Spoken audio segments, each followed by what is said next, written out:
आयशा, तुम डरो मत, कुछ नहीं होगा, संतोष ने कहा। उल्लू की और तेज तेज रोने की आवाज सुनाई देने लग जाती है। आई थिंक हमें बाहर निकलकर देखना चाहिए कि आवाज कहां से आ रही है, अर्जुन ने कहा।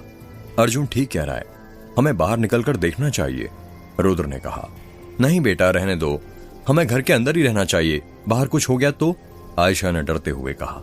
कुछ नहीं होगा चाची, आप बेवजह डर रही हैं। हम लोग कब तक ऐसे घर में बैठे रहेंगे, बाहर निकलकर तो देखना ही होगा ना कि आवाज कहां से आ रही है। और वैसे भी जो पहले से हो रहा है वो कम बुरा है क्या, जो अब और बुरा होने वाला है, रुद्र ने कहा। बात तो तुम्हारी सही है रुद्र बेटा, चलो चलकर देखते हैं बाहर, संतोष ने कहा। सभी लोग बाहर जाने लगते हैं। उल्लू के रोने की अभी भी आवाज आ रही थी, लू लू लू लू। घर के बाहर बहुत अंधेरा था, ज्यादा कुछ दिखाई नहीं दे रहा था। यार ये उल्लू की रोने की आवाज सुनाई तो दे रही है, पर वो दिखाई क्यों नहीं दे रहा है, पीयूष ने कहा। पता नहीं यार, कहां से आवाज आ रही है, समीर ने कहा। यार वो देखो छत के ऊपर, अर्जुन ने छत के ऊपर इशारा करते हुए कहा। छत के ऊपर एक उल्लू बैठा हुआ था जो जोर जोर से रो रहा था। ये उल्लू कहां से आ गया यार इतनी रात में, अनन्या ने कहा। शायद पीछे जंगल है, वहीं से आ गया हो, अपनी फैमिली से बिछड़ गया होगा इसलिए रो रहा है, समीर ने कहा। नहीं बेटा, ये अपनी फैमिली से नहीं बिछड़ा है, बल्कि हमें चेतावनी देने आया है कि कुछ बहुत बुरा होने वाला है, यह हमें संकेत देने आया है, आयशा ने कहा। रुद्र उस उल्लू की आंखों में देखने लग जाता है। ऐसा लग रहा था कि वो उल्लू रुद्र को घूर रहा हो।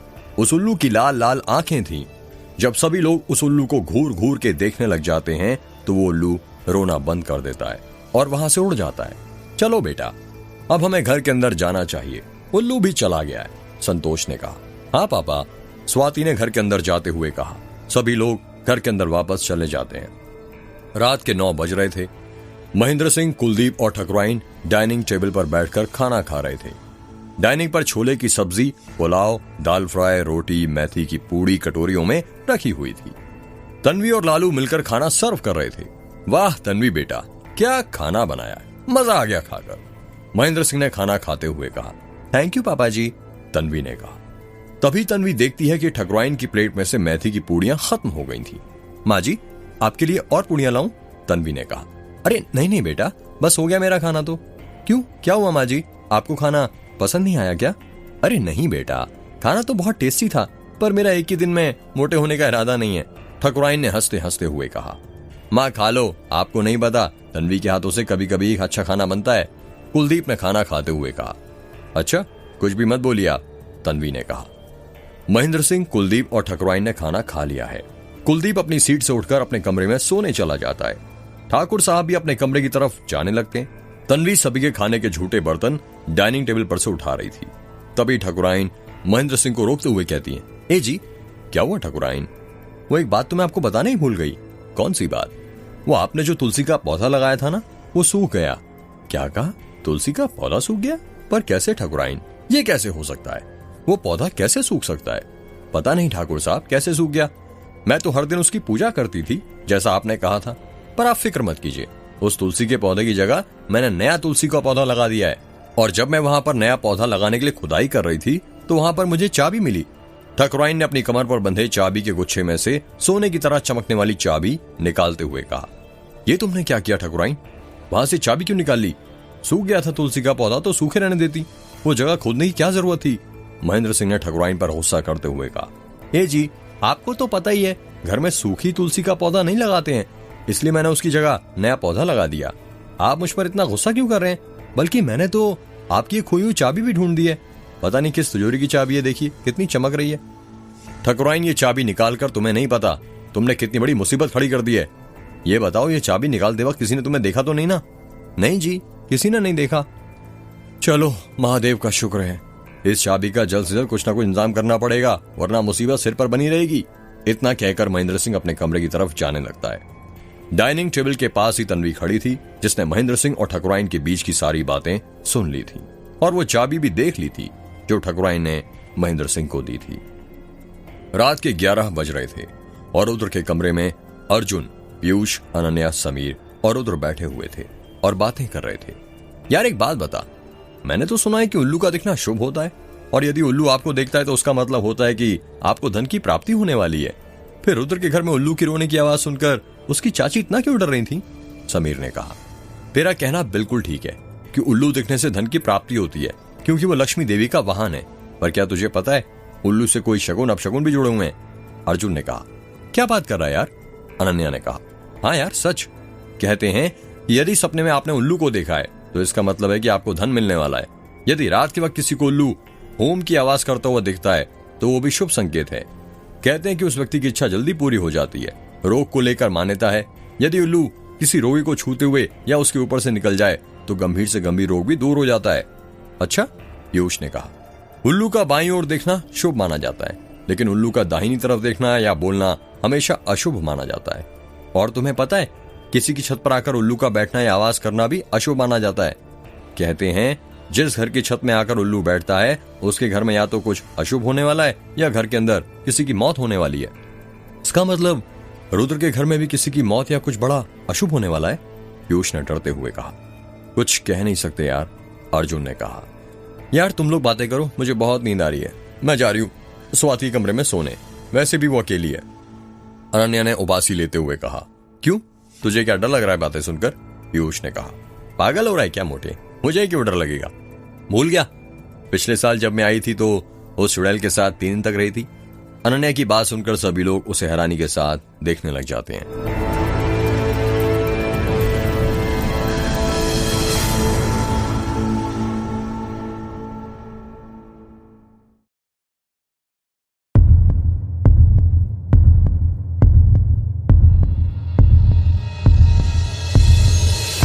यार क्या हुआ? तुम लोग ऐसे क्यों देख रहे हो मुझे? मजाक कर रही थी यार, तुम लोग तो डर ही गए। अनन्या ने हंसते हुए कहा। चलो बाय, मैं जा रही हूं सोने, गुड नाइट। अनन्या ने कमरे से बाहर जाते हुए कहा। गुड नाइट, रुद्र ने रिप्लाई किया। चलो यार, मैं भी सोने जा रहा हूं, मुझे भी अब नींद आ रही है, समीर ने कहा। चलो फिर सभी सो जाते हैं, रुद्र ने कहा। रुद्र अपने पैरों के पास रखा ब्लैंकेट उठाता है और उसे ओढ़ने लग जाता है। समीर और अर्जुन ने भी अपने ब्लैंकेट खोल लिए थे। वो देखता है कि पीयूष अभी अभी अपनी जगह पर वैसा ही बैठा हुआ था। क्या हुआ मोटे, तुझे नींद नहीं आ रही क्या? रुद्र ने कहा। यार डर लग रहा है, अर्जुन की बात सुनकर, पीयूष ने कहा। यार तू ना बहुत डरता है, सो जा, कुछ नहीं होगा, समझा? और तुझे पता है इस पूरे ब्रह्मांड में एक नियम काम करता है, अर्जुन ने कहा। कौन सा नियम? अट्रैक्शन का नियम। हम जैसा सोचेंगे वैसा ही हमारे साथ होगा। यदि हम पॉजिटिव सोचेंगे तो पॉजिटिव होगा, और यदि नेगेटिव तो नेगेटिव ही होगा, समझा? हाँ भाई समझ गया, अब से पॉजिटिव ही सोचूंगा। गुड नाइट, पीयूष ने अपना ब्लैंकेट ओढ़ते हुए कहा। गुड नाइट, अर्जुन ने कहा। रात के 12 बज रहे थे। तन्वी और कुलदीप अपने कमरे में सो रहे थे। कमरे की लाइट बंद थी। बेड के पास ही खिड़की थी जो बंद थी।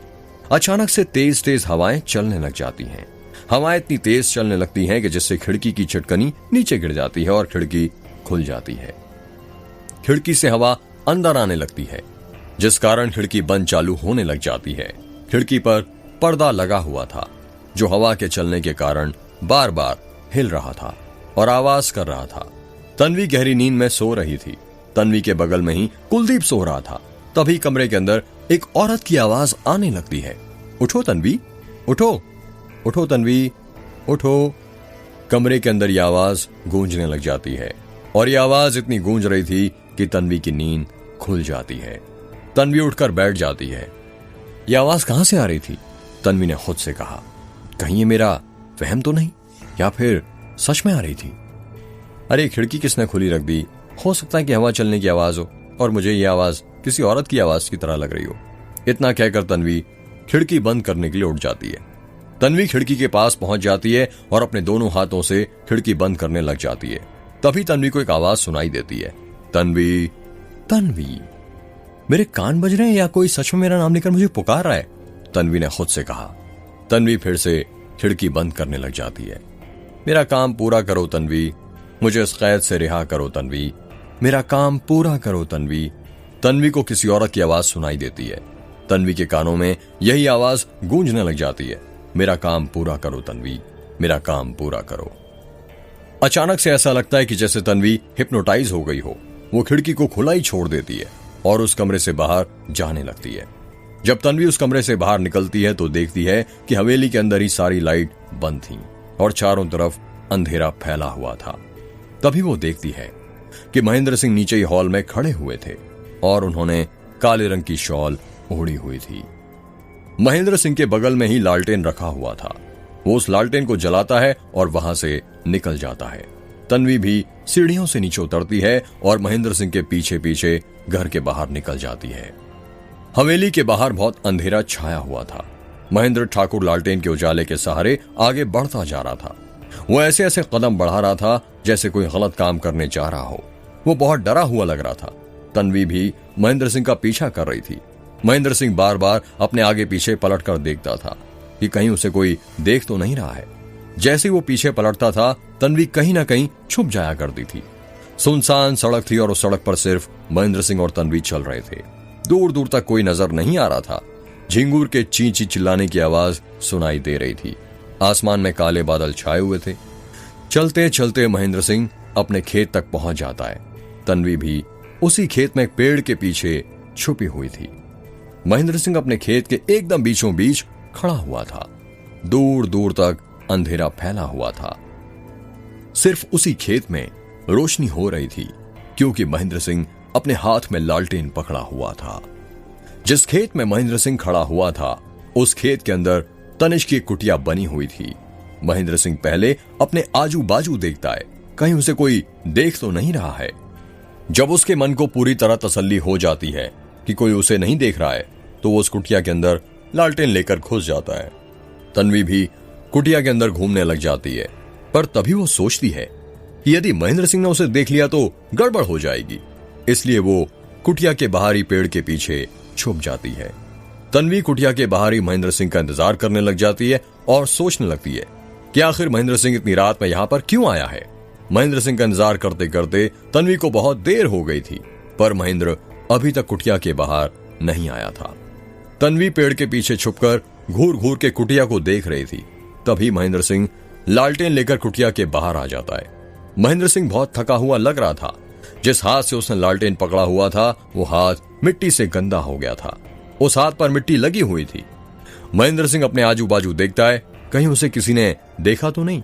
उसके बाद लालटेन लेकर महेंद्र सिंह अपने खेत से चला जाता है। तन्वी अभी भी पेड़ के पीछे छुपी हुई थी। कुटिया के अंदर जाओ तन्वी, कुटिया के अंदर जाओ। तन्वी को एक औरत की आवाज सुनाई देती है।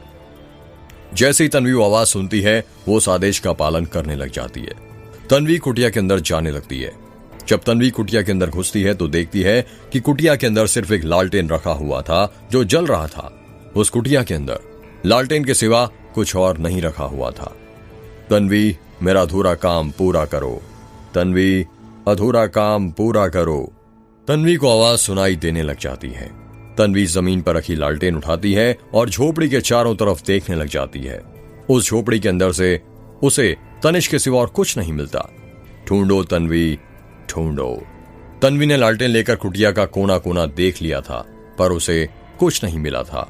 वो थक जाती है और लालटेन को वापस से उसकी जगह पर रखने लगती है। तन्वी लालटेन नीचे रखी रही थी कि तभी वो देखती है कि जमीन का एक भाग खुदा हुआ दिख रहा था।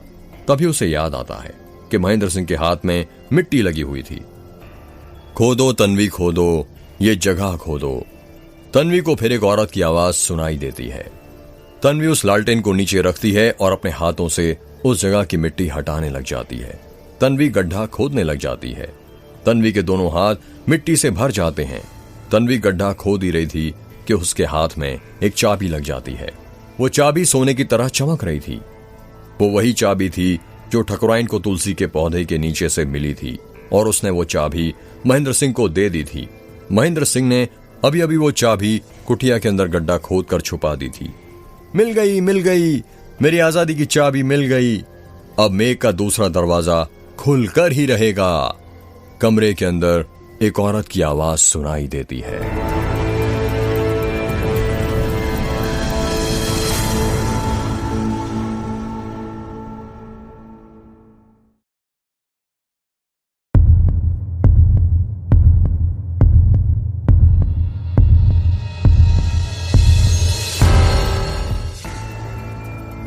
तन्वी उस चाबी पर लगी मिट्टी साफ करने लग जाती है।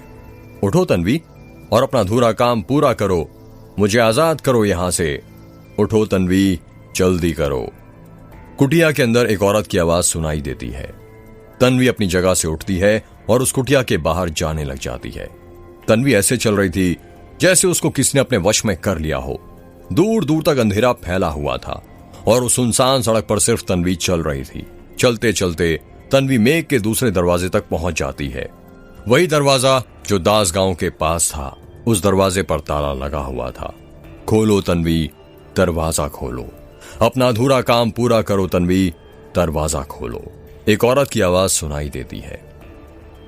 तन्वी ने अपने हाथ में मेघ के दूसरे दरवाजे की चाबी पकड़ कर रखी थी। तन्वी अपना हाथ आगे बढ़ाती है। मेघ के दूसरे दरवाजे पर बहुत सारे मकड़ी के जाले लगे हुए थे। तन्वी उन जालों को हटाती है। तन्वी उस चाबी को मेघ के दरवाजे पर लगे ताले में डाल देती है। जैसे ही तन्वी वो चाबी ताले के अंदर डालती है, आसमान में अचानक से कहीं से ढेर सारी चीलें आ जाती हैं। वो चीलें जोर जोर से चिल्लाने लग जाती हैं। तन्वी मेघ का दूसरा दरवाजा खोल देती है। जैसे ही तन्वी मेघ का दूसरा दरवाजा खोलती है, एक औरत की जोर जोर से हंसने की आवाज सुनाई देने लग जाती है। हा हा हा हा हा हा हा हा। अब मिलेगी सबको मुक्ति, जिस तरह मुझे दिलवाई गई थी। तुम्हारा काम पूरा हुआ तन्वी, अब तुम जा सकती हो। आसमान से एक औरत की आवाज सुनाई देती है।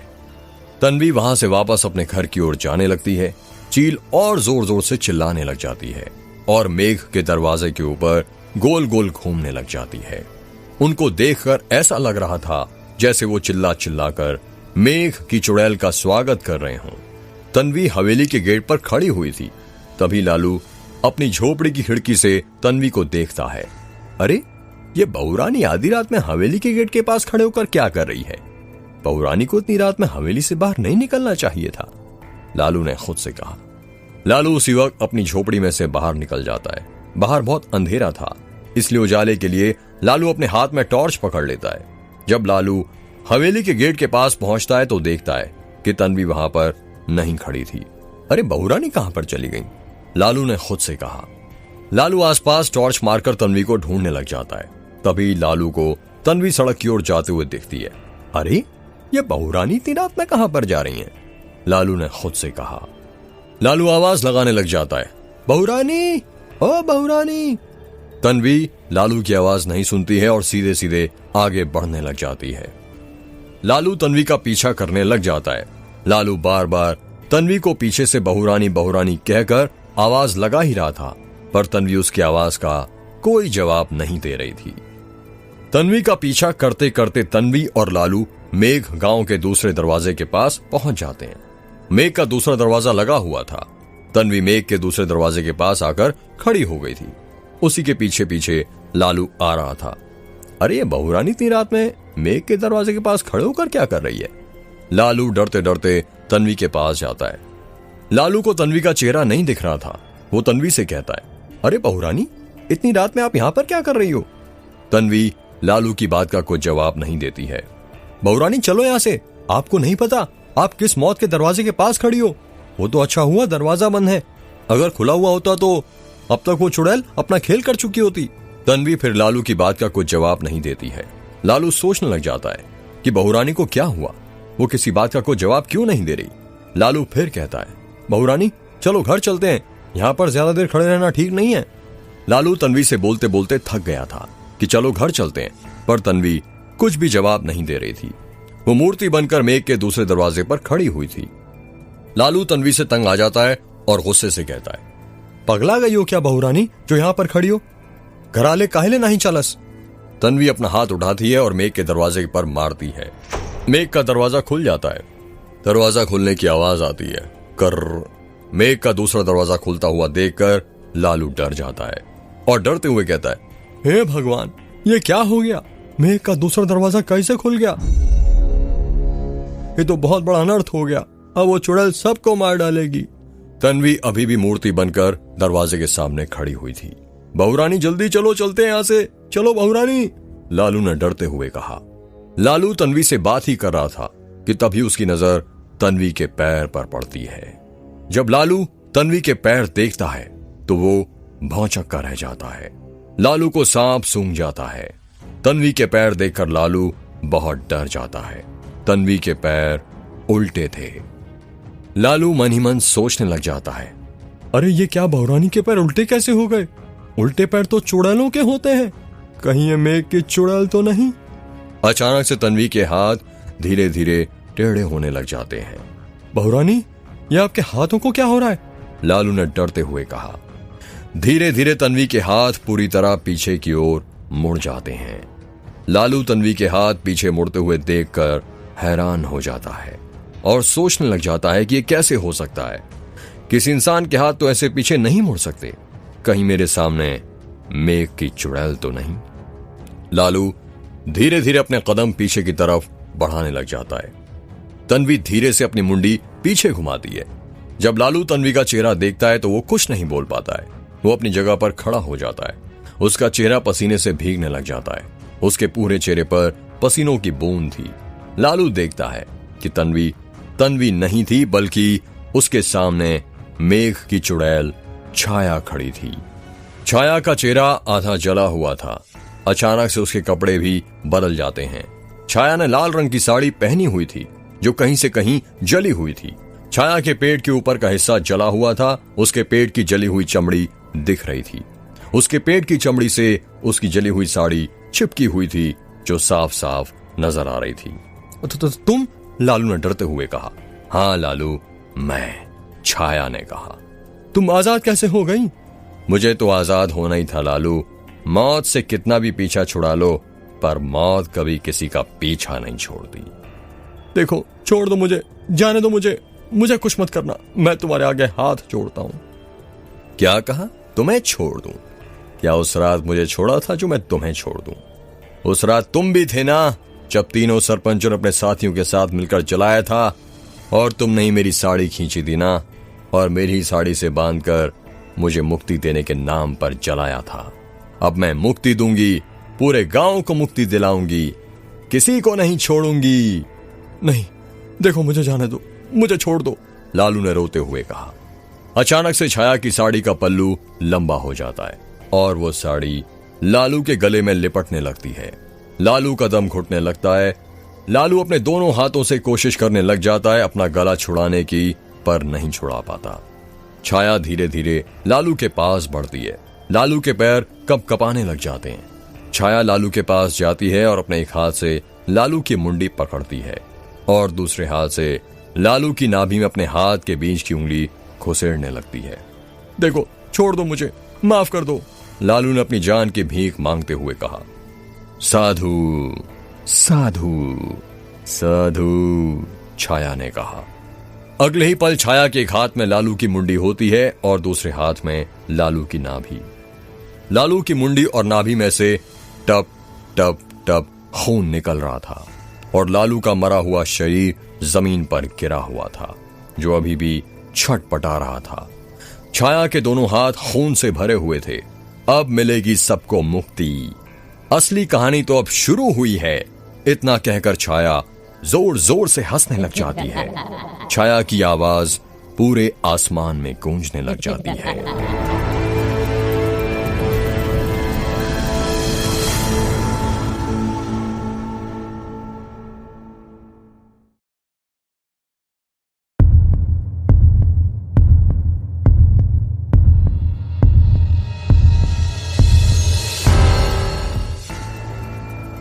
सुबह के 8 बज रहे थे। ठकुराइन और तन्वी नाश्ते की तैयारी कर रहे थे। ये लालू पता नहीं सुबह से कहां मर गया। इतना सारा काम बचा है घर पर, लालू का कुछ पता नहीं है।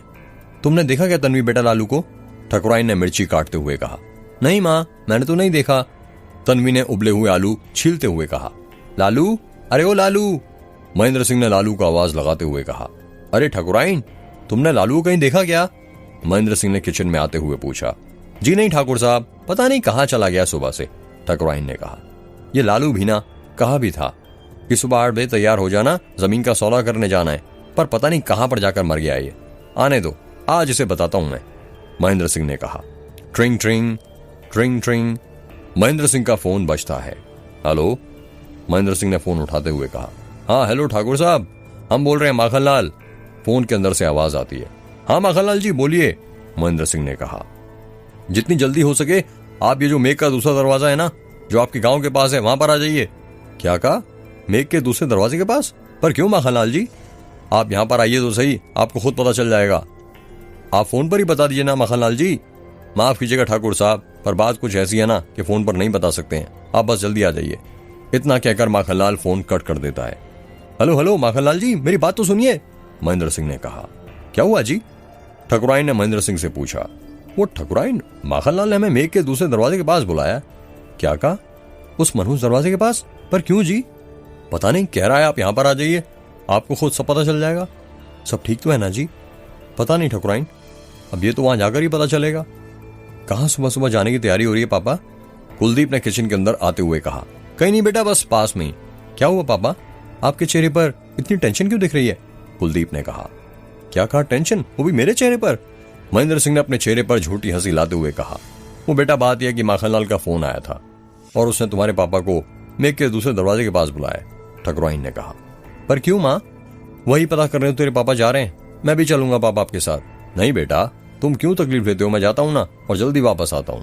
टेंशन लेने वाली बात नहीं है पापा, मैं आपके साथ रहूंगा तो ठीक रहेगा, और वैसे भी इसी बहाने मेरा भी घूमना हो जाएगा, गांव वाले भी देख लेंगे कि सरपंच साहब का बेटा कितना बड़ा हो गया है। कुलदीप ठीक कह रहा है, आप भी इसे अपने साथ ले जाइए ना, इन पुलिस वालों का कोई भरोसा नहीं है, पता नहीं कब क्या इल्जाम लगा दें। अरे हम सरपंच हैं, गांव के किसी कोई मजाल है जो हम पर इल्जाम लगाएगा? पर तुम कहती हो तो ठीक है, हम साथ ले जाते हैं कुलदीप बेटे को अपने साथ, जरा चलकर देख कर तो आए कि हुआ क्या है। तो चलिए फिर पापा, चलो। महेंद्र सिंह और कुलदीप वहां से निकल जाते हैं। मेघ के दूसरे दरवाजे के पास बहुत सारी गांव वालों की भीड़ जमा थी।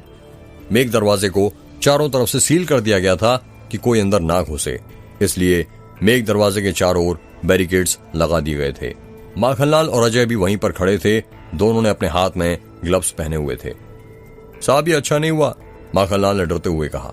हाँ माखनलाल, अच्छा नहीं हुआ। ठाकुर साहब के नौकर लालू को मारकर उस साइको किलर ने अच्छा नहीं किया। साहब मैं लालू के बारे में बात नहीं कर रहा हूं। अगर लालू के बारे में बात नहीं कर रहे तो किस बारे में बात करो माखनलाल?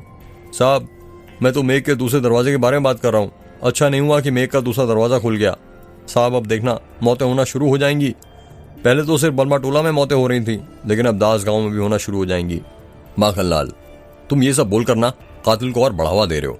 नहीं साहब मैं सच बोल रहा हूं, वो चुड़ैला आजाद हो गई है, उसने लालू को मारकर अपना खेल शुरू कर दिया है। माखनलाल तुमने फिर बकवास करना शुरू कर दिया। मैं तुम्हें कितनी बार समझाऊं, ये चुड़ैल वुड़ैल कुछ नहीं होती है। अपना मुंह बंद करो और चुपचाप केस की तहकीकात करो। कोई ना कोई सुराग तो जरूर लगेगा ना इस बार हाथ में। साहब सुराग तो तब हाथ में लगेगा ना जब कोई कातिल होगा। कातिल तो वो चुड़ैल है, चुड़ैल को भला कोई पकड़ पाया है क्या? माखनलाल फिर अजय ने गुस्से में कहा। माखनलाल अजय से बातें करना छोड़कर आसपास सुराग ढूंढने लग जाता है। साहब लालू की मुंडी मेघ के दरवाजे के ऊपर हमें टंगी मिली, धड़ नीचे मिला, हमेशा की तरह वो उसकी नाभि गायब है। वही माखनलाल, इसका मतलब खून ही सेम है, मारने का बस थोड़ा तरीका बदल गया है। पहले मुंडी निकाल ली गई, फिर नाभि। पर साहब किसी के हाथ में इतनी ताकत कैसे हो सकती है कि जो हाथ से किसी की मुंडी निकाल सके? जरा लालू का धड़ और मुंडी देखिए, ऐसा लग रहा है कि खून ने अपने हाथ से खींचकर उसकी मुंडी अलग की हो। किसी चाकू या तलवार का काम तो ये नहीं लगता। अजय जमीन पर पड़े लालू के धड़ के पास जाता है, वहीं पर उसकी मुंडी रखी गई थी। अजय उसकी मुंडी और धड़ को गौर से देखने लग जाता है। लालू की मुंडी और धड़ पर मक्खियां मंडरा रही थीं। अरे ठाकुर साहब आ गए, कोई रास्ता दो, भीड़ में खड़े 2-3 आदमियों ने कहा। महेंद्र सिंह और कुलदीप जिप्सी से उतरकर अजय और माखनलाल के पास जाते हैं। मेघ के दूसरे दरवाजे के पास पुलिस वालों की तहकीकात चल रही थी, जिस कारण महेंद्र सिंह को दिख नहीं रहा था कि मेघ का दूसरा दरवाजा खुला है या बंद। तू क्यों बुलाया आपने हमें सुबह सुबह इंस्पेक्टर अजय? महेंद्र सिंह ने कहा। जरा नीचे पड़ी लाश को गौर से देखिए, क्या पहचानते हैं आप इसे? अजय ने कहा। महेंद्र सिंह और कुलदीप नीचे पड़ी लालू की लाश को देखते हैं और उसकी लाश को देखकर चौंक जाते हैं। महेंद्र सिंह को लालू की लाश को देखकर घिन आने लगती है, क्योंकि उसकी लाश पर अभी भी मक्खियां भिन भिना रही थीं। ये तो हमारा नौकर लालू है, इसको किसने मार दिया? महेंद्र सिंह ने कहा। अब वही तो पता करना है ठाकुर साहब, पर जितना हमारा अंदाजा है लालू को भी उसी ने साइको किलर ने मारा है, जिसने रुद्र की मां और बाकी लोगों को मारा है। अजय ने कहा। रुद्र की मां को तो मेघ की चुड़ैल ने मारा था, इसका मतलब लालू को भी मेघ की चुड़ैल ने मारा है। ठाकुर साहब आप ये क्या बात कर रहे हैं, चुड़ैल बुड़ैल कुछ नहीं होती है। वैसे ये बताइए, मेघ के दूसरे दरवाजे की चाबी आपके पास थी ना? जी हाँ, पर आप क्यों पूछ रहे हैं? क्योंकि मेघ का दूसरा दरवाजा खुल चुका है। क्या कहा? मेघ का दूसरा दरवाजा खुल गया है? हे भगवान, ये क्या हो गया? ये तो बहुत बड़ा अनर्थ हो गया।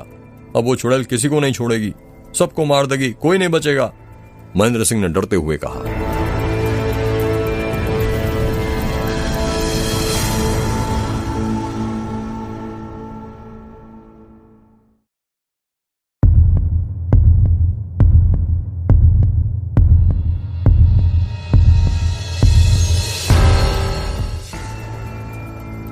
पापा, आप भी क्या बोल रहे हैं और आप इतना डर क्यों रहे हैं? आपको कौन मार डालेगा? कुलदीप ने अपने पिता के कंधे पर हाथ रखते हुए कहा। डरना तो पड़ेगा ही ना कुलदीप, आखिर अब गड़े मुर्दे जो उखड़ने वाले हैं, अजय ने कहा। गड़े मुर्दे उखड़ने वाले मतलब? कुलदीप ने हैरानी के साथ कहा। अब इसका मतलब तो ठाकुर साहब ही तुम्हें अच्छे से बता सकते हैं कुलदीप। तुम कहना क्या चाहते हो इंस्पेक्टर? बात को घुमा फिरा के कहने की जगह साफ साफ कहो तो अच्छा लगेगा, महेंद्र सिंह ने कहा। मैं ये कहना चाहता हूं कि ठाकुर साहब जिस चुड़ैल की आप बात कर रहे हैं, कहीं वो कहीं औरत तो नहीं जिसे 19 साल पहले 3 आदमियों ने अपने साथियों के साथ मिलकर जला दिया था? अजय की बात सुनकर महेंद्र सिंह के चेहरे पर पसीना आने लगता है। क्या हुआ ठाकुर साहब, आप तो टेंशन में आ गए। ये लीजिए पसीना पोंछिए, अजय ने महेंद्र सिंह को रुमाल देते हुए कहा। ये तुम क्या बात करो इंस्पेक्टर अजय, कुलदीप ने कहा। इंस्पेक्टर अजय, गड़े मुर्दे उखाड़ने से बेहतर होगा कि तुम अपना काम करो, वरना पता नहीं और कितने जिंदा लोग मुर्दा बनकर गड़ जाएं, महेंद्र सिंह ने कहा। मैं अपना काम ही तो कर रहा हूं ठाकुर साहब, और पुलिस का तो काम है मुजरिम को सलाखों के पीछे भेजना और सबको न्याय दिलाना, चाहे वो फिर शख्स मरा ही क्यों ना हो, अजय ने महेंद्र सिंह की आंखों में देखते हुए कहा। जरा संभल कर न्याय दिलाना इंस्पेक्टर साहब, कहीं ऐसा ना हो न्याय दिलाने के चक्कर में आपके मरने के बाद कोई आपको न्याय ना दिला सके। आप उसकी फिक्र मत कीजिए ठाकुर साहब, किसी की इतनी मजाल नहीं है कि कोई हमारे गिरेबान तक भी पहुंच सके। आप तो अपना ख्याल रखिए, मौत काफी नजदीक आ गई है आपके, कहीं उस चुड़ैल का अगला शिकार आप तो नहीं। अजय की बात सुनकर महेंद्र सिंह बहुत डर जाता है। अरे आप तो डर ही गए, मैं तो मजाक कर रहा था। वैसे ये चुड़ैल वुड़ैल कुछ नहीं होती, बस अफवाह है और कुछ नहीं, अजय ने हंसते हुए कहा। इंस्पेक्टर, बेहतर होगा कि मजाक करने की जगह आप अपना काम करें और मुजरिम को पकड़ें, समझे, कुलदीप ने कहा। तो मुझे मेरा काम मत सिखाओ कुलदीप, समझे। लालू की बॉडी को पोस्टमार्टम के लिए भेजना पड़ेगा, पोस्टमार्टम के बाद उसकी बॉडी आपको मिल जाएगी, तब तक आप यहां से जा सकते हैं, अजय ने कहा। ठीक है, कुलदीप ने कहा। महेंद्र सिंह और कुलदीप वहां से जाने लगते हैं। महेंद्र सिंह के मन में अभी भी खौफ बना हुआ था। वो जिप्सी में बैठते हुए मेघ के दूसरे दरवाजे की तरफ देखता है। उसे ऐसा लगता है दरवाजे के ऊपर छाया बैठी हुई है जो उसे देखकर हंस रही है और कह रही हो, अगली बारी तेरी है सरपंच, अगली बारी तेरी है। नहीं नहीं, महेंद्र सिंह ने कहा। क्या हुआ पापा, क्या हुआ, आप ठीक तो है ना? कुलदीप ने कहा। कुछ नहीं बेटा, कुछ नहीं, बस तुम यहां से जल्दी से चलो और मुझे मेघनाथ मंदिर ले चलो। क्या कहा पापा, मेघनाथ मंदिर? पर हम तो घर जाने वाले थे ना। नहीं बेटा, हमें मेघनाथ मंदिर निकलना पड़ेगा, कहीं पुजारी जी के पास पहुंचने में देर ना हो जाए, जल्दी चलो। ठीक है पापा, आप कहते हैं तो मैं मेघनाथ मंदिर ही ले लेता हूं। कुलदीप जिप्सी चालू करता है और वो और महेंद्र सिंह वहां से निकल जाते हैं। कुछ ही देर में महेंद्र सिंह और कुलदीप मेघनाथ मंदिर के पास पहुंच जाते हैं। महेंद्र सिंह और कुलदीप मेघनाथ मंदिर की सीढ़ियां चढ़ रहे थे।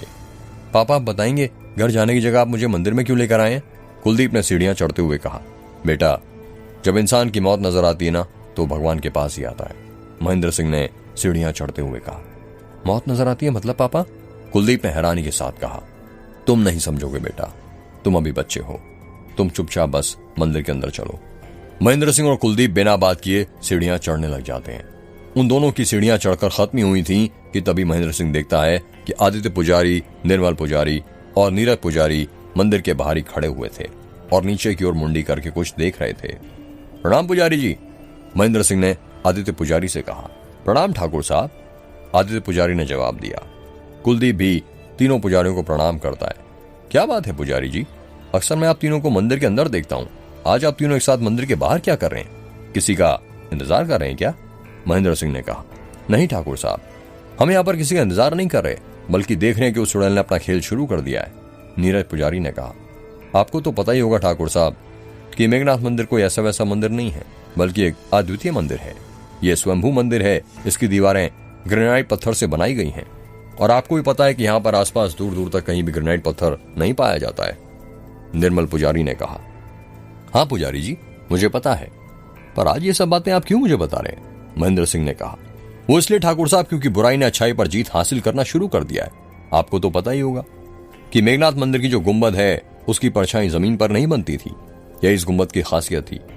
और आप अब आसमान में देखिए, सूर्य देवता अपने चरम उत्कर्ष पर हैं, पर गुंबद की परछाई अभी भी दिख रही है। आज से पहले ऐसा कभी नहीं हुआ था, ये उस चुड़ैल के प्रकोप के कारण ही हुआ है। उसकी ताकत बढ़ने लगी है और धीरे धीरे पता नहीं कितनी बढ़ जाएगी, आदित्य पुजारी ने कहा। सही कहा पुजारी जी, आपसे तो कोई चीज छुपी ही नहीं है।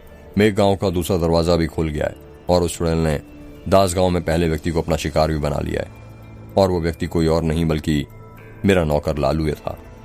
मेरा बरसों पुराना वफादार नौकर महेंद्र सिंह ने कहा। हमें पता है ठाकुर साहब, आज सुबह हमें समाचार प्राप्त हुआ, नीरज पुजारी ने कहा।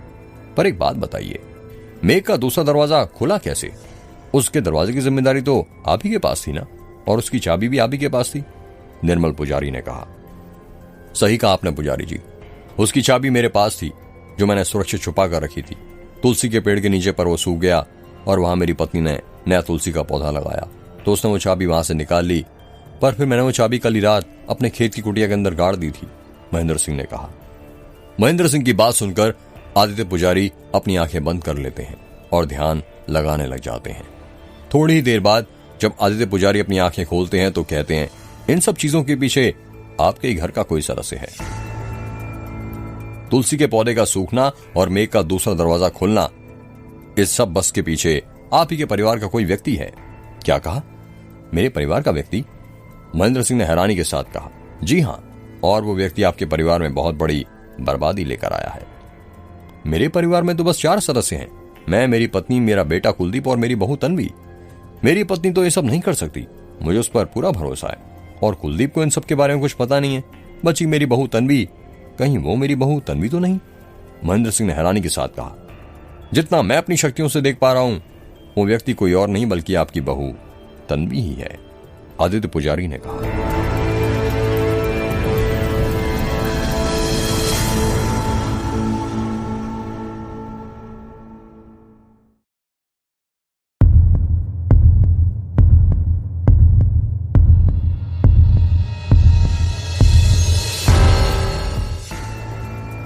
जब कुलदीप आदित्य पुजारी के मुंह से तन्वी का नाम सुनता है तो उसे गुस्सा आ जाता है, और वो गुस्से से कहता है, ये आप क्या बोल रहे हैं पुजारी जी? आपको पता तो है आप क्या बोल रहे हैं? बोलने से पहले जरा सोच तो लीजिए, वो उस घर की बहू और मेरी पत्नी है, वो भला ऐसा क्यों करेगी? मैंने कब कहा कि तन्वी ऐसा करेगी? बल्कि तन्वी से तो वो सब करवाया गया है, आदित्य पुजारी ने कहा। करवाया गया है मतलब? महेंद्र सिंह ने कहा। करवाया गया है का मतलब यह है ठाकुर साहब, याद है आपके घर के रिसेप्शन पार्टी के दिन तन्वी बीच स्टेज से अचानक गायब हो गई थी? हाँ याद है, वो मैं कैसे भूल सकता हूं, महेंद्र सिंह ने कहा। तो आपको यह भी याद होगा कि उसके अगले ही दिन आप हमारे पास आए थे और हमने अपनी शक्तियों के द्वारा देखकर बताया था कि आपकी बहू को और किसी ने नहीं बल्कि मेघ की चुड़ैल ने अगवा किया है। वो किसी के शरीर में प्रवेश करके आई थी, उसके 2-3 दिन बाद ही आपकी बहू आपको वापस मिल गई थी। ये उस चुड़ैल की चाल थी। उसने आपकी बहू को इसलिए कुछ नहीं किया क्योंकि वो उसके द्वारा मेघ का दूसरा दरवाजा खुलवाना चाहती थी। जब दरवाजा नहीं खुला था तब वो आपके दास गांव में आ सकती थी, पर वहां पर मार नहीं सकती थी किसी को भी, इसलिए उसने तन्वी के हाथों दूसरा दरवाजा खुलवाया। पर यह कैसे हो सकता है पुजारी जी? उस दिन निर्मल पुजारी जी ने जो प्रसाद बहू को खिलवाने के लिए दिया था, वो खुद मैंने अपनी आंखों के सामने अपनी बहू को खिलाया था, उसे कुछ नहीं हुआ था, और आपने कहा था कि यदि वो चुड़ैल तन्वी के अंदर होगी तो पता चल जाएगा। वो इसलिए क्योंकि तन्वी के अंदर उस चुड़ैल ने कभी प्रवेश ही नहीं किया, बल्कि उसने तन्वी को अपने वश में किया था। वशीकरण मंत्रों के द्वारा पूरे 2 दिन तक उस चुड़ैल ने उसके कानों में मंत्र पड़े होंगे, जिससे तन्वी उस चुड़ैल के वश में आ गई। सिर्फ इतना ही नहीं, कभी कभी वो चुड़ैल मेघ के अंदर से ही उसे काबू भी करती होगी, उसे सब दिखता होगा कि तन्वी क्या कर रही है।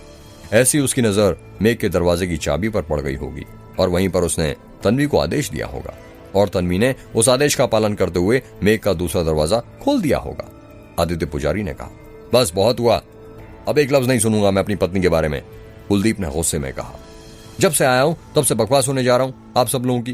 वो पत्नी है मेरी, आपने उसे समझ क्या रखा है? अगर पैसे ही चाहिए तो बोलिए ना, कितने चाहिए मैं देता हूं। या अंधविश्वास के नाम पर मेरी पत्नी को चुड़ैल तो मत बनाइए, कुलदीप ने गुस्से में कहा। ये तुम क्या बोल रहे हो कुलदीप बेटा, शांत हो जाओ, महेंद्र सिंह ने कुलदीप को समझाते हुए कहा। पापा क्या शांत हो जाऊं? तब से ये लोग आपकी बहू के बारे में कुछ भी अनाप शनाप बोल रहे हैं, और आप उन्हें टोकने की जगह सब कुछ चुपचाप सुन रहे हैं। कैसे पापा? बस बहुत हुआ, अब मैं यहाँ पर एक पल नहीं रुक सकता। बेटा ऐसा नहीं बोलते, मैं जा रहा हूं पापा नीचे, आप भी जल्दी आ जाइए, मैं जिप्सी के पास आपका इंतजार करूंगा। इतना कहकर कुलदीप सीढ़ियां उतरने लग जाता है। माफ कीजिएगा पुजारी जी, वो मेरा बेटा शहर में रहा है ना, तो उसे गांव के बारे में ज्यादा कुछ पता नहीं है, महेंद्र सिंह ने हाथ जोड़ते हुए कहा। कोई बात नहीं ठाकुर साहब, हम समझ सकते हैं, आदित्य पुजारी ने कहा। जी अच्छा, फिर मैं निकलता हूँ, आप जल्द से जल्द पंडित सुशलाचार्य से संपर्क कीजिएगा। आप उसकी फिक्र मत कीजिए, बस 1 हफ्ता और फिर हमारा उनके साथ कांटेक्ट हो ही जाएगा। अच्छी बात है, क्योंकि अब एक वही हैं जो सब कुछ ठीक कर सकते हैं।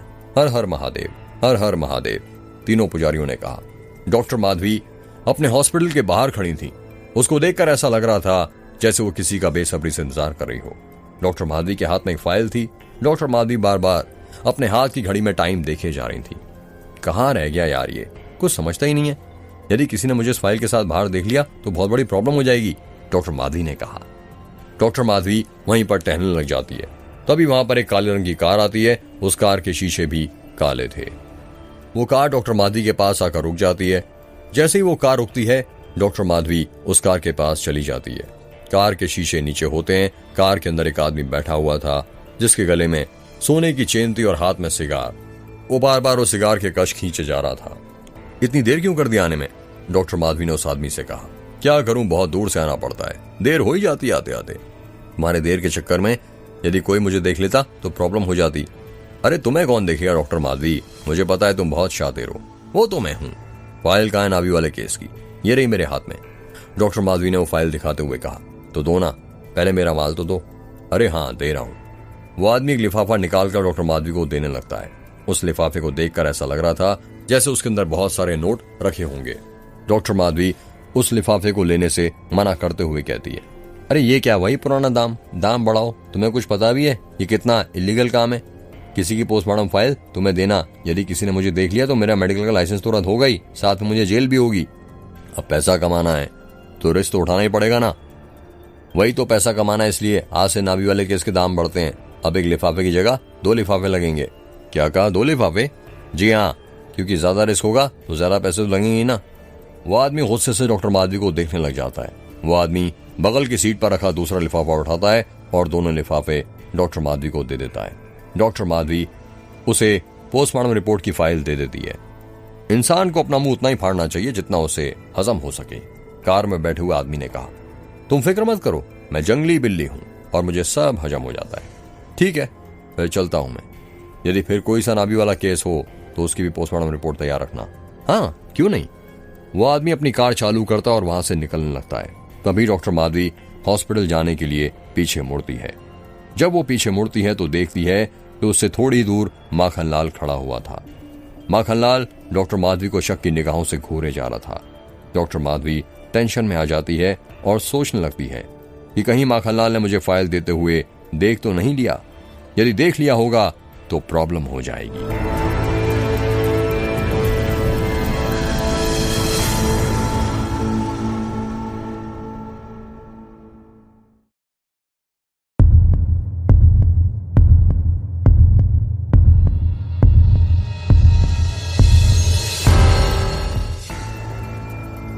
वो ब्लैक रंग की कार वहां से चली जाती है।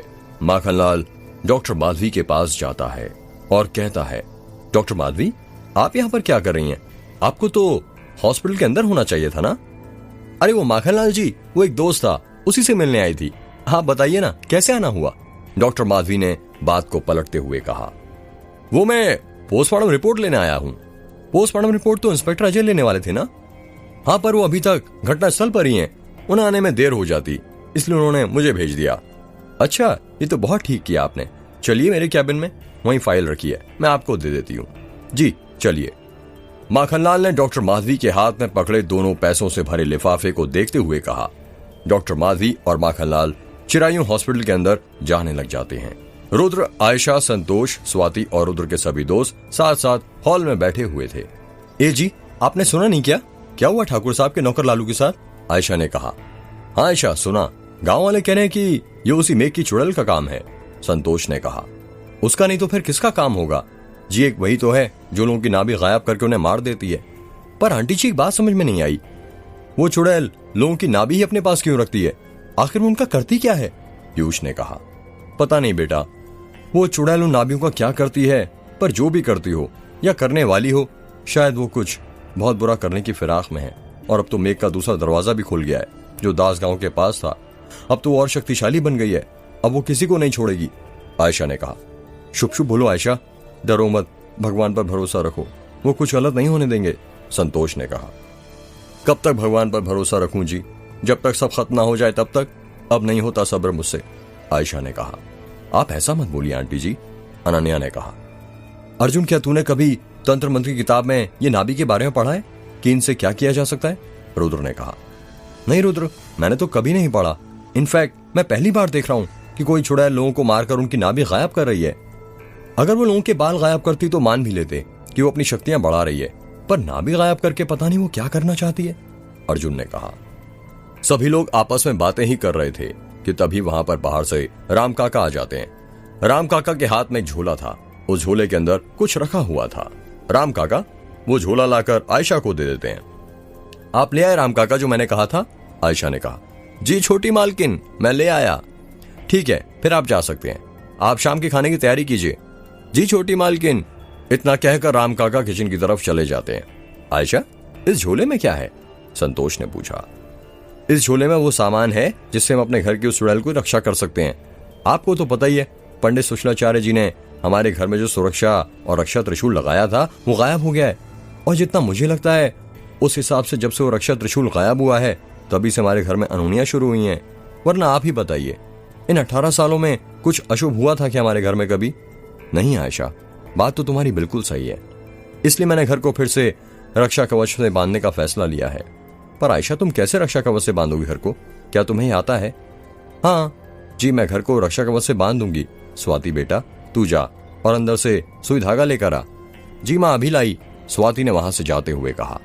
यार, अभी रुद्र की चाची सुई धागे से क्या करने वाली है? कोई सुई धागे से कैसे रक्षा कवच बना सकता है? पीयूष ने धीरे से कहा। पता नहीं यार, समीर ने धीरे से जवाब दिया।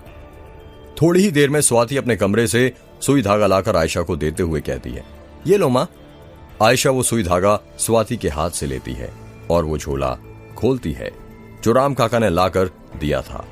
जब आयशा उस झोले का सामान बाहर निकालती है तो सबकी आंखें फटी की फटी रह जाती हैं। उस झोले के अंदर बहुत सारे पीपल के पत्ते रखे हुए थे। यार, ये तो पीपल के पत्ते हैं, इनसे क्या रक्षा कवच बनेगा? पीयूष ने कहा। आयशा, क्या तुम इससे रक्षा कवच बनाओगी? संतोष ने पूछा। हाँ जी, मैं इन पीपल के पत्तों से ही रक्षा कवच बनाऊंगी। बचपन में मेरी दादी ने मुझे बताया था कि बुरी शक्तियों से बचने के लिए वो पीपल के पत्ते की माला बनाकर घर के दरवाजे पर लगा दिया करती थी, जिससे भूत प्रेत चुड़ैल घर के अंदर नहीं घुस सकते। इन पीपल के पत्तों में बहुत ताकत रहती है, आयशा ने कहा। आंटी जी सही कह रही हैं, शायद तुम्हें पीपल के पत्ते के बारे में ज्यादा कुछ पता नहीं है, अर्जुन ने कहा। यार, हमें तो बस इतना पता है कि पीपल का पेड़ सबसे ज्यादा ऑक्सीजन देता है, अनन्या ने कहा। आयशा पीपल के पत्तों की माला बनाने लग जाती है। हाँ, एक और चीज ये कि पीपल के पेड़ में भूत रहते हैं, और ये पहली बार सुन रहे हैं कि पीपल के पत्तों से रक्षा कवच बनाया जा सकता है, समीर ने कहा।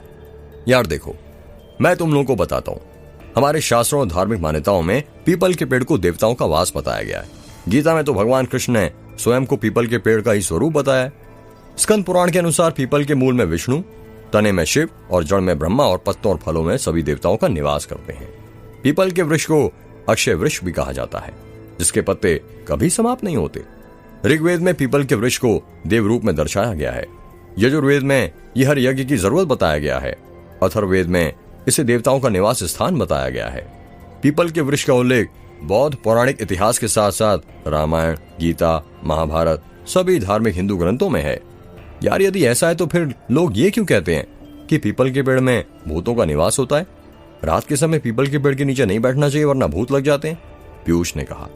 इसका भी एक कारण है, वो यह कि भाई देखो, ऐसा है कि इंसान के अंतिम संस्कार के बाद अस्थियों को एक मटकी में एकत्रित कर लाल कपड़े में बांधने के बाद उस मटकी को पीपल के पेड़ से टांगने की एक प्रथा है। उन अस्थियों को घर नहीं लेकर जाया जाता है, इसलिए धारणा बन गई है कि मरने वाले की आत्मा पीपल के पेड़ में वास करने लगती है। पर कहते हैं कि एक अंधविश्वास है, क्योंकि असल में पीपल के भीतर ब्रह्मा का वास है। इसी वजह से मरने के बाद ज्यादातर संस्कार पीपल के वृक्ष के नीचे किए जाते हैं, ताकि आत्मा को मुक्ति मिले और वो बिना किसी भटकाव के स्वर्ग की ओर प्रस्थान करें।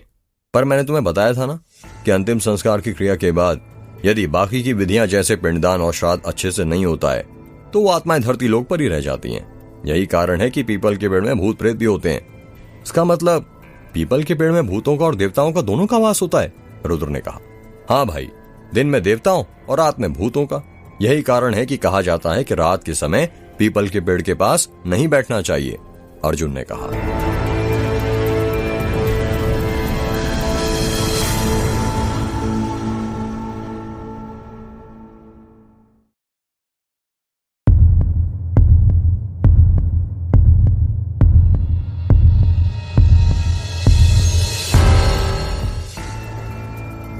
आयशा ने पीपल के पत्तों की माला बना ली थी। आयशा अपनी जगह से उठती है और दरवाजे के पास जाने लग जाती है। आयशा के पीछे पीछे बाकी सब लोग भी जाने लगते हैं। आयशा दरवाजे के पास जाकर खड़ी हो जाती है। अरे, मैं हथौड़ी और कील लाने तो भूल ही गई, आयशा ने खुद से कहा।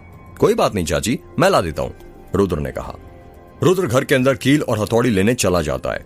थोड़ी देर में रुद्र हथौड़ी और कील लेकर आ जाता है। आप थोड़ा साइड हो जाइए चाची, मैं कील ठोक देता हूं, रुद्र ने कहा। नहीं रुद्र बेटा, ये काम घर के किसी औरत को ही करना पड़ता है, आयशा ने कहा। ठीक है चाची, फिर ये लीजिए, रुद्र ने अपने हाथ की कील और हथौड़ी आयशा को देते हुए कहा। आयशा वो कील और हथौड़ी उठाती है और अपने हाथ की पीपल के पत्तों की माला रुद्र को दे देती है। आयशा हवेली के पहले दरवाजे की दीवार पर कील ठोकने लग जाती है। ठक ठक ठक ठक कील ठोकने की आवाज आती है। आयशा ने कील दीवार पर ठोक दी थी, अब वो दूसरी कील दीवार के दूसरे साइड ठोकने लग जाती है। आयशा ने अपने एक हाथ से कील पकड़ कर रखी थी और दूसरे हाथ से वो हथौड़ा उस कील पर मार रही थी। अचानक से आयशा के हाथ का बैलेंस बिगड़ जाता है और वो हथौड़ा आयशा की उंगली पर लग जाता है। आउच! आयशा ने चिल्लाते हुए कहा। ये क्या कर लिया आपने चाची, रुद्र ने कहा। माँ, स्वाति ने आयशा की उंगली अपने हाथ में पकड़ते हुए कहा। राम काका, जल्दी से डिटॉल लेकर आइए, अर्जुन ने राम काका को आवाज लगाते हुए कहा। आयशा, तुम्हें देखकर करना चाहिए था ना, एक काम ठीक से नहीं करती हो। वो तो अच्छा हुआ तुमने जरा तेज हथौड़ा नहीं मारा था, वरना अभी लेने के देने पड़ जाते, संतोष ने कहा। आप रहने दीजिए चाची, मैं लगा देता हूँ कील दीवार पर, रुद्र ने कहा। हाँ आंटी जी, रुद्र सही कह रहा है, आप रहने दीजिए, अनन्या ने कहा। नहीं बेटा, ये काम तो मुझे ही करना पड़ेगा, शायद ऊपर वाला भी हमारी परीक्षा ले रहा है। आयशा फिर से वो कील बड़ी मुश्किल से अपने हाथ में पकड़ती है और दीवार पर ठोकने लग जाती है। आयशा के हाथ में बहुत दर्द हो रहा था, पर फिर भी घर को रक्षा कवच में बांधने के लिए वो कील दीवार के अंदर बड़ी मुश्किल से ठोक देती है। हे देवों के देव महादेव, हमारी रक्षा करना, कहते हुए आयशा पीपल के पत्तों की माला घर के दरवाजे के ऊपर टांग देती है। अब देखती हूँ वो चुड़ैल हमारे घर के अंदर कैसे प्रवेश करती है। बस बेटा, तुम में से कोई भी अंधेरा होने के बाद घर से बाहर नहीं निकलेगा। आप फिक्र मत कीजिए आंटी जी, अंधेरा होने की क्या बात कर रही हैं? आप बोलो तो मैं दिन में भी बाहर नहीं निकलूंगा, पीयूष ने कहा। नहीं बेटा, दिन की बात अलग है। दिन के वक्त इन चुड़ैलों के पास ज्यादा शक्तियां नहीं होती हैं। रात के वक्त इनकी काली शक्तियों की ताकत बढ़ती है और ये अपना खेल शुरू करती हैं। इसलिए रात को संभल कर रहना, भूल कर भी घर के बाहर कदम मत बढ़ाना। जी आंटी जी, अनन्या ने कहा। शाम के 7 बज गए थे और अजय जिप्सी से कहीं जा रहा था। धीरे धीरे अंधेरा होने लगा था। आसमान में पक्षियों का कारवां अपने अपने घर की ओर रवाना हो रहा था। अजय जिप्सी चला ही रहा था कि तभी उसे एक चाय की दुकान दिखती है। अजय चाय पीने के लिए वो जिप्सी वहीं पर रोक देता है। चाय की दुकान ज्यादा बड़ी नहीं थी, वहां पर 1-2 ही लोग कुर्सियों पर बैठकर चाय पी रहे थे। अरे भाई, जरा एक कप चाय देना, अजय ने चाय वाले से कहा। जी साहब, अभी कर देता हूं, चाय वाले ने कहा। अजय जाकर कुर्सी पर बैठ जाता है। कुछ ही देर बाद चाय वाला उसे एक कप में चाय लेकर देता है। अजय चाय की चुस्कियां लेकर चाय पीने लग जाता है। अजय चाय पी ही रहा था कि तभी वहां पर बिरजू आ जाता है। अजय को देखकर बिरजू कहता है, राम राम बाबू।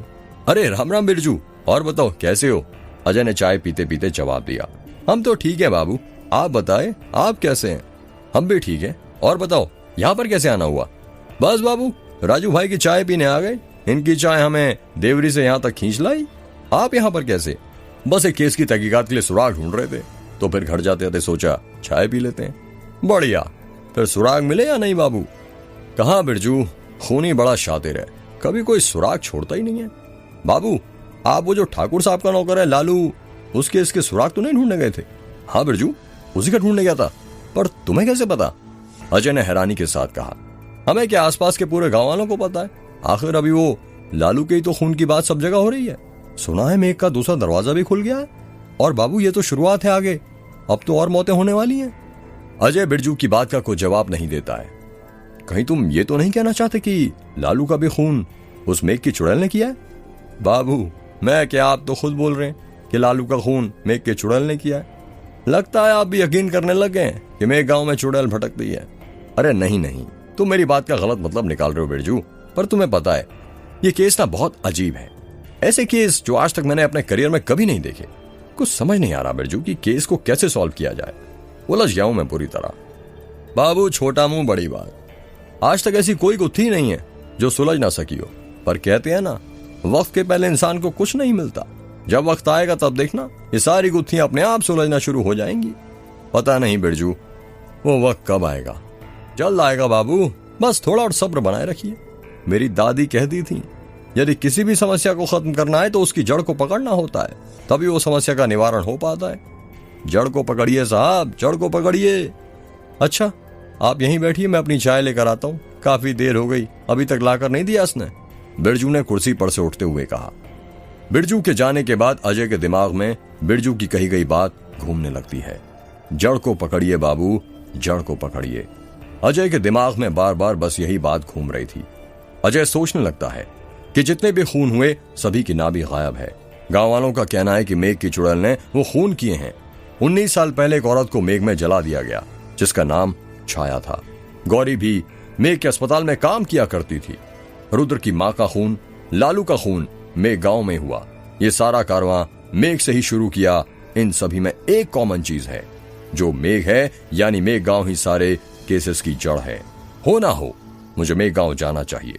वहां कुछ ना कुछ तो मुझे जरूर मिलेगा।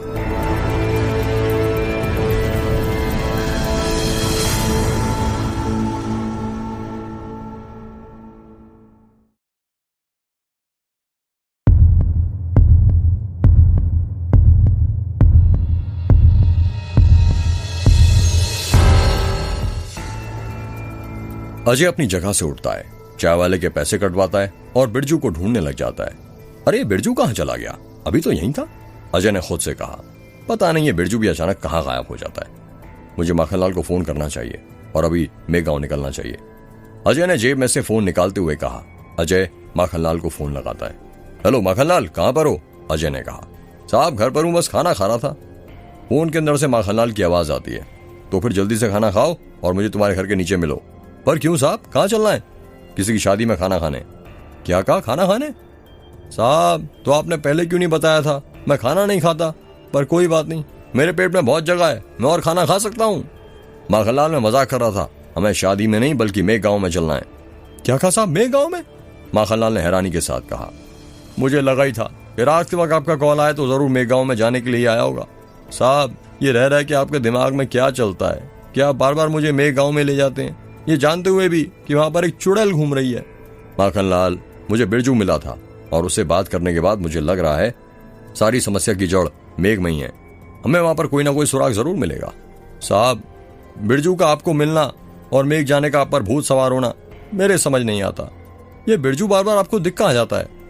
माखनलाल तुम ये सब छोड़ो और 15 मिनट में तैयार होकर अपने घर के नीचे मिलो।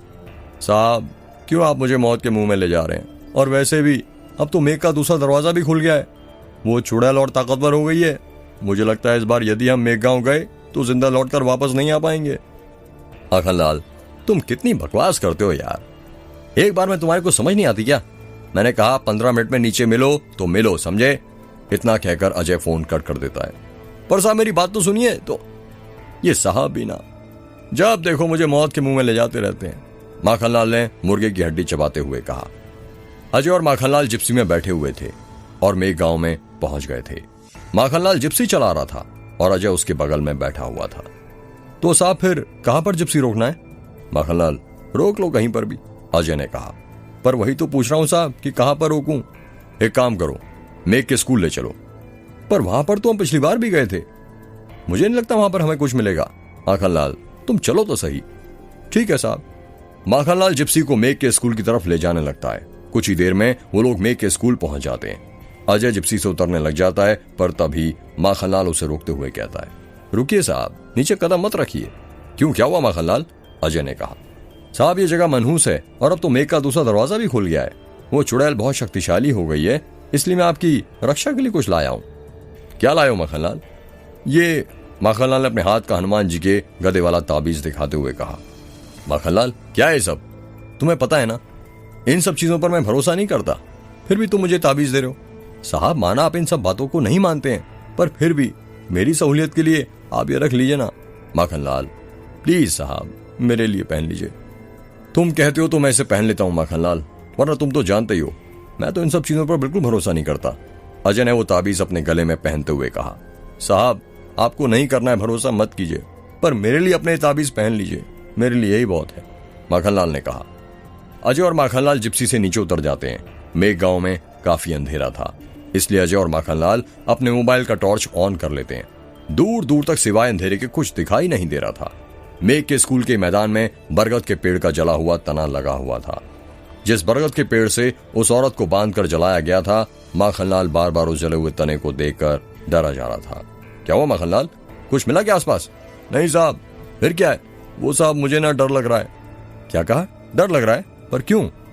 साहब आप उस चुड़ैल को जहां पर जलाया गया था ना, वहीं पर मुझे ले आए। डर तो लगेगा ही ना। माखनलाल अभी तुमने ही मेरे गले में हनुमान जी का ताबीज पहनाया था ना, ये कहकर कि वो चुड़ैल इससे हमारा कुछ नहीं करेगी। फिर तुम इतना डर क्यों रहे हो जब तुमने ताबीज पहना हुआ है तो? साहब जब आप बोट में जाते हैं लाइफ जैकेट पहनकर, तो आपको पता रहता है ना, यदि मैं पानी में डूब गया तो बच जाऊंगा, पर डर तो फिर भी लगता है ना। यदि लाइफ जैकेट ने काम नहीं किया तो वैसे ही मुझे डर लग रहा है। यदि ये ताबीज ने काम नहीं किया तो वैसे मुझे बजरंगबली पर पूरा भरोसा है, वो हर हाल में मेरी मदद करेंगे। पर क्या करूं साहब, मन का मारा हूं, डर तो लगता ही है। माखनलाल तुम भी ना ये डरना और अपनी बकवास बंद करो और ढूंढो, आसपास जरूर कुछ ना कुछ मिलेगा जिससे हम केस की तहकीकात को आगे बढ़ा सकते हैं। जी साहब। माखनलाल और अजय फिर से मोबाइल के टॉर्च की रोशनी के सहारे सुराग ढूंढने लग जाते हैं। मोबाइल के टॉर्च की रोशनी में सिवाय मिट्टी के कुछ और नजर नहीं आ रहा था। मिट्टी सूखी हुई थी, जिस कारण जब हवा चलती थी तो वो उड़ने लग जाती थी और बार बार अजय और माखनलाल की आंखों में घुसने लगती थी। अचानक से पता नहीं अजय को क्या नजर आता है, वो अपने कदम जले हुए बरगद के पेड़ के तने के पास बढ़ाने लग जाता है। साहब आप कहां जा रहे हैं? माखनलाल ने अजय को आवाज लगाते हुए कहा। अजय माखनलाल के सवाल का कोई जवाब नहीं देता है। उस ओर जाना ठीक नहीं है, वापस आ जाइए, माखनलाल ने अजय को रोकते हुए कहा। पर अजय नहीं रोकता है और बरगद के पेड़ के जले हुए तने के पास चला जाता है। बरगद के जले हुए तने के पास जाकर अजय उस तने के चारों तरफ टॉर्च मारने लग जाता है। साहब आप क्या कर रहे हैं? उस बरगद के पेड़ के जले हुए तने के पास, यहाँ वापस आइए, अगर वो चुड़ैल आ गई तो गड़बड़ हो जाएगी। अजय फिर माखनलाल की बात का कोई जवाब नहीं देता है। अजय अपने हाथ से बरगद के जले हुए तने को छूने लगता है। वो बरगद का तना पूरी तरह काला और गीला था। जब माखनलाल देखता है कि अजय बरगद के पेड़ को हाथ लगा रहा है तो वो बहुत डर जाता है और कहता है, साहब आप ये क्या कर रहे हैं? ये अच्छा नहीं है। आप इस मनुष्य पेड़ को क्यों हाथ लगा रहे हैं? इस गांव के साथ ये पेड़ भी शापित हो गया है। साहब इसे हाथ मत लगाइए। अजय माखनलाल की बात नहीं सुनता है और दोबारा से बरगद के जले हुए तने को छूता है। अजय को कुछ अजीब सा लगता है।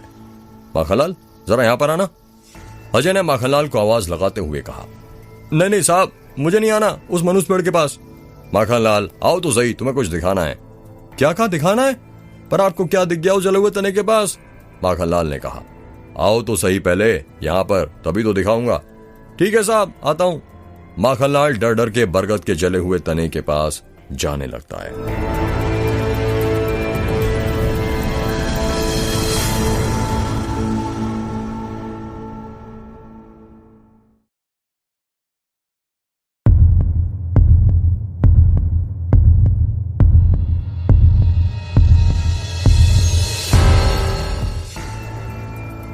माखनलाल डर डर के बरगद के जले हुए तने के पास बढ़ा जा रहा था। माखनलाल बरगद के जले हुए तने के पास पहुंच जाता है। क्या हुआ साहब, आपने मुझे यहां पर क्यों बुलाया? आपके हाथ में कोई सुराग लगाया क्या? माखनलाल ने डरते हुए कहा। माखनलाल जरा इस पेड़ के तने को हाथ तो लगाओ। नहीं नहीं साहब, मैं नहीं लगाऊंगा, माखनलाल ने डरते हुए कहा। माखनलाल लगाओ तो सही, कुछ नहीं होगा, मैंने भी तो लगाया था ना अभी। और वैसे भी तुमने तो बजरंगबली का लॉकेट पहन कर रखा है ना, तो फिर इतना डर क्यों रहे हो? बजरंगबली का नाम लो और लगाओ हाथ।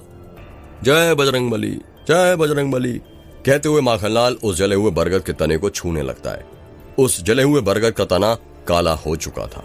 जब माखनलाल उस बरगद के तने को छूता है और वो शॉक्ड हो जाता है। माखनलाल कुछ अजीब लगा? अजय ने कहा।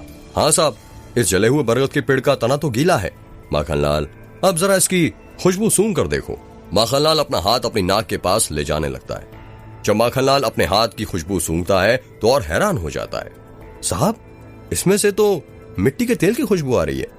वही माखनलाल, कितनी अजीब बात है ना, ये गांव 19 साल से बंद है और बरगद के तने पर मिट्टी का तेल गिरा हुआ है। ये कैसे हो सकता है? हो सकता है साहब, क्योंकि आपको पता नहीं, वो छाया के ऊपर ना मिट्टी का तेल डालकर उसे जलाया गया था। सिर्फ ये बरगद का पेड़ नहीं, ये पूरा गांव ही मायावी है साहब, हमें यहां से निकल जाना चाहिए। माखनलाल यहाँ पर यह समझ नहीं आ रहा कि बरगद के पेड़ का तना कैसे मिट्टी के तेल से भीगा हुआ है और तुम अभी भी अपनी बकवास कर रहे हो। साहब कुछ सवाल ऐसे होते हैं जिनके जवाब नहीं होते हैं। माखनलाल, आज तक दुनिया में ऐसा कोई सवाल ही नहीं है जिसका जवाब ना हो, बस सवाल का जवाब ढूंढने की काबिलियत होनी चाहिए। ढूंढो माखनलाल, यहां पर आसपास जरूर कुछ ना कुछ मिलेगा। माखनलाल और अजय फिर से अपने मोबाइल के टॉर्च की रोशनी के सहारे आप पास कुछ सुराग ढूंढने लग जाते हैं। दोनों को ही मेघ गांव के अंदर सुराग ढूंढते ढूंढते 1 घंटा हो गया था, पर उन्हें कुछ नहीं मिला था। माखनलाल चलते चलते बहुत थक गया था। बस साहब, अब और मुझसे नहीं चला जा सकता, अब वापस चलते हैं ना। ठीक है माखनलाल, शायद तुम ठीक कह रहे हो, इस गांव में अब कुछ बचा ही नहीं है।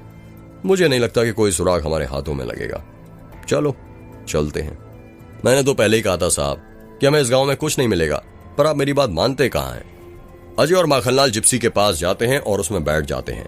माखनलाल जिप्सी चला रहा था और अजय उसके बगल में बैठा हुआ था। कौन से रास्ते से चलूं साहब? माखनलाल ने जिप्सी चलाते हुए कहा। ये मेघ के दूसरे दरवाजे से चलो जो दास गांव के पास है, यही रास्ता पास में पड़ेगा ना? हाँ साहब, सही कहा, यही पास पड़ेगा। माखनलाल जिप्सी चला रहा था और अजय उसके बगल में बैठा हुआ था। वो दोनों मेघ के दूसरे दरवाजे के पास पहुंचने ही वाले थे कि अचानक से जिप्सी के टायर के नीचे एक बड़ा सा पत्थर आ जाता है, जिससे जिप्सी का बैलेंस बिगड़ जाता है और माखनलाल स्टीयरिंग संभाल नहीं पाता है। जिप्सी दाएं बाएं होने लगती है। जिप्सी किसी भी वक्त पलटने वाली थी, पर माखनलाल जल्दी से जिप्सी के स्टीयरिंग संभाल के जिप्सी को पलटने से बचा लेता है और ब्रेक लगा देता है। क्या कर रहे हो माखनलाल, देख कर चलाओ ना जिप्सी, अजय ने कहा। साहब, मैं तो अच्छे से ही चला रहा था, पता नहीं अचानक से कहां से टायर के नीचे पत्थर आ गया और वो पत्थर मुझे दिखा भी नहीं। कोई बात नहीं, पर जरा नीचे उतर कर देख तो लूं, कहीं टायर तो नहीं पंचर हो गया, और गलती से भी हो गया होगा तो दिक्कत हो जाएगी, अजय ने जिप्सी से नीचे उतरते हुए कहा। शुभ शुभ बोलिए साहब, अगर जिप्सी गलती से भी पंचर हो गई ना तो इतनी रात में कहां पर कोई मैकेनिक मिलेगा, और मेरा गांव तो पहले से सुनसान पड़ा हुआ है। मैं अपनी पूरी रात इस खौफनाक गांव में नहीं बिता सकता हूं, माखनलाल ने जिप्सी से नीचे उतरते हुए कहा। चलो अच्छा हुआ जिप्सी का टायर पंचर नहीं हुआ, वरना दिक्कत हो जाती, अजय ने नीचे झुकते हुए जिप्सी के चारों टायर देखते हुए कहा। अब चले साहब, मुझे जल्द से जल्द इस मनहूस गांव से निकलना है। हाँ माखनलाल, चलो। माखनलाल जिप्सी में जाकर वापस बैठ जाता है। अजय भी जिप्सी में बैठने ही वाला था कि तभी वो जिप्सी में बैठते बैठते रुक जाता है। क्या हुआ साहब, आप जिप्सी में बैठ क्यों नहीं रहे हो? माखनलाल ने कहा। अजय माखनलाल की बात का कुछ जवाब नहीं देता है और वो अपनी नाक से कुछ सूंघने लग जाता है। अजय को कुछ सूंघता हुआ देखकर माखनलाल हैरानी के साथ कहता है, साहब, ये आप हवा में क्या सूंघ रहे हो? माखनलाल, जरा हवा में सूंघ कर देखो, किसी मरे हुए इंसान की बदबू आ रही है। अजय ने फिर से हवा में कुछ सूंघते हुए कहा। क्या कहा साहब, मरे हुए इंसान की बदबू? माखनलाल ने डरते हुए कहा। हाँ माखनलाल। माखनलाल भी हवा में कुछ सूंघने लग जाता है। हाँ साहब, आप सही बोल रहे हैं, मरे हुए इंसान की बदबू आ रही है। इसका मतलब ये कि मेघ गांव में भी किसी और की लाश है? हाँ माखनलाल, मेघ गांव में एक और लाश है। पर किसकी साहब? अब उस चुड़ैल ने किस अपना शिकार बना लिया? पता नहीं माखनलाल, अब वो तो तभी पता चलेगा जब हम लाश के पास पहुंचेंगे। जरा सूंघो और पीछा करो कि लाश की बदबू कहां से आ रही है। जी साहब। अजय और माखनलाल उस बदबू को सूंघने लगते हैं और जहां से वो बदबू आ रही थी उस ओर जाने लगते हैं। रास्ते में बहुत अंधेरा था, ज्यादा कुछ दिखाई नहीं दे रहा था। धीरे धीरे बदबू बहुत तेज आने लग गई थी। माखनलाल और अजय बीच चौराहे पर आकर खड़े हो जाते हैं। साहब, इस चौराहे पर आकर तो बदबू की गंध आना और तेज हो गई है, माखनलाल ने कहा। हाँ माखनलाल, और बदबू इतनी तेज आ रही है कि समझ नहीं आ रहा कि किस साइड से बदबू आ रही है। ऐसा लग रहा है कि चारों ओर से बदबू आ रही है, अजय ने कहा। बिल्कुल सही कहा साहब, कुछ समझ नहीं आ रहा कि किस साइड जाएं। वही माखनलाल, कुछ नजर भी नहीं आ रहा अंधेरे में, अजय ने अपने मोबाइल का टॉर्च आसपास मारते हुए कहा। अजय और माखनलाल दोनों अपने मोबाइल का टॉर्च आसपास मारने लग जाते हैं। माखनलाल, वो देखो, अजय ने अपने हाथ से इशारा करते हुए कहा। क्या साहब? वो देखो, वहां पर किसी का घर है। साहब, अब गांव के अंदर है तो घर तो हो गई ना। माखनलाल, घर तो होंगे ही, पर एक बात नोटिस करो, हम बीच चौराहे पर खड़े हैं, आसपास सिवाय इस घर के कोई और दूसरा घर भी नजर नहीं आ रहा है। हाँ साहब, बात तो सही है, पर यह घर कुछ अलग ही लग रहा है। समझ नहीं आ रहा कि एकदम अलग ही कोने में घर क्यों बना है। एक और बात, गांव में सारे घर मिट्टी के हैं, यही घर है जो सीमेंट का बना हुआ है। माखनलाल, मुझे तो लगता है इस घर के अंदर ही कुछ गड़बड़ है। सही कहा साहब, चलिए चलकर देखते हैं। चलो। अजय और माखनलाल उस घर की ओर जाने लगते हैं।